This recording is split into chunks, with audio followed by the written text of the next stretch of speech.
This is what we're left with. How much longer are you going to be dominating your sport? That's about the one question left to us. Yeah, I thought it was a great line. We all use it about our wives wanting us out of the house. But Saban lives in a 12,000 square foot house, Bob. He has 4 houses across the globe. So I think he could find some place to hang out and not get in the way of Miss Terry.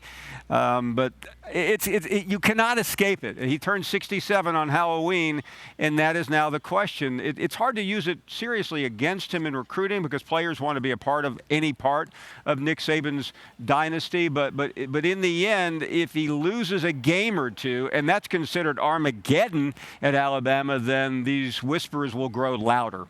And he can almost swat away what any other coach would have probably spent 20 minutes being questioned about. A quarterback controversy, swatted away like a stray fly almost. Yeah, he doesn't seem too concerned about that, and I wouldn't either, Bob. I think Tua is going to be the starter, but Jalen Hurts, as the stat goes, is 26-2 as a starter, so he'll be okay. Jalen Hurts will only get him in trouble in a national championship semifinal or final. The two of us could probably have a legitimate shot at getting Alabama past the 12 regular season games because there's no one on the schedule that I think is capable of beating Alabama. Well, let's talk about that schedule, the idea of playing an all-Power 5 schedule. You're not going to get somebody out alone on the wire doing that because you need two to play that game, to fill up all these empty dates. How realistic is that down the line? I don't think it's realistic because coaches do not agree with Saban. A lot of them want these cupcake games at the beginning of the season or before your big rival at the end, Bob. And Saban, to his credit, has advocated for the SEC to go to 9 like the Big Ten and the Pac-12 and others. But they have resisted because the SEC likes to see everyone have a shot at a bowl game. And if you go 5-7 or 6-6, you can do that. If you play an SEC 9-game schedule, it's going to knock somebody out. All right, Paul, stand by for just a second. You can leave your hat on, especially if it's a Fedora. Larry Fedora, head coach of North Carolina Tar Heels, a demonstrably intelligent gentleman who yesterday at ACC Media Day had this observation about football and the degenerative brain disease, CTE.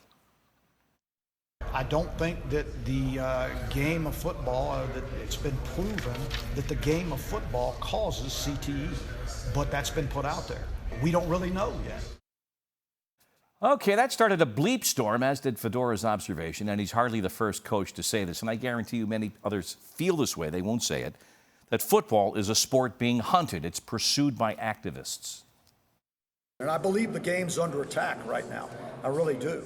And if we're not careful, we're going to lose what the game is all about. Who do you think is, to use your word, attacking the game? Well, blaming us? No, I'm not blaming you. I'm not blaming anybody. I blame a groundswell of data that is tweaked one way or the other, because I can take the data and I can make it look one way. You can take the data and make it look another way. And whoever's presenting it is the one that gets to say so. Another word for that might be science. But Fedora wasn't done. In a sport that often displays U.S. flags the same size as the playing field, Fedora sees football's future linked to the future of the United States of America. And football, as he said, remember, is under attack. There will be decline of our country, there's no doubt. Yeah, there's no doubt in my mind. I think because the lessons that you learn in the game of football relate to everything that's going to happen in the rest of your life. And if we stop learning those lessons, we're going to struggle. All right, we're back with Paul Finebaum. Which portion of all that raised your eyebrows the highest? I think it may have been the last part, because the first part is really simple, Bob. When it comes to concussions and CTE, Larry Fedoras works at the University of North Carolina at Chapel Hill. It's one of the great universities in the country. Go to the library and read. You can find 1,000 volumes that will back up that it is a serious issue and it's not good for the game. But I don't understand how you can talk about this being bad for the country. I mean, that's just plain stupid.